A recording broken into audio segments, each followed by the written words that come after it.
Hello, welcome to my channel. This is Holly from Silver Knew Nothing, and I'm here today to show you a video tutorial for one of the kits that I sell, which is the beginner ruffle method. Let's begin by talking about what you received in your box.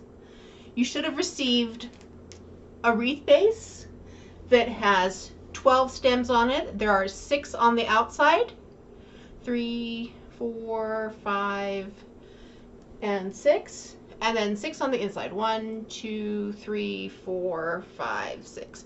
And these stems are going to be where we end up placing our mesh. You also should have received 12 pre-cut lengths of the mesh, and we are going to use this and ruffle it. Again, your mesh may be a different color than what I'm showing here today. You have received a sign.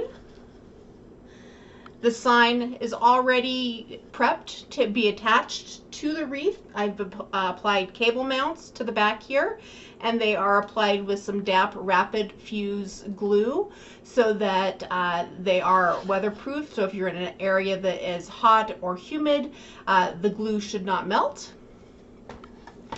You've also received a pre-made bow. And then you have 2 2.5-inch sets of tails and 2 1.5-inch sets of tails that we're going to add to the base of the wreath once we get the mesh onto it. So that's what you have received to create a simple ruffle method wreath. In the next video, I will show you how to add the mesh to the base.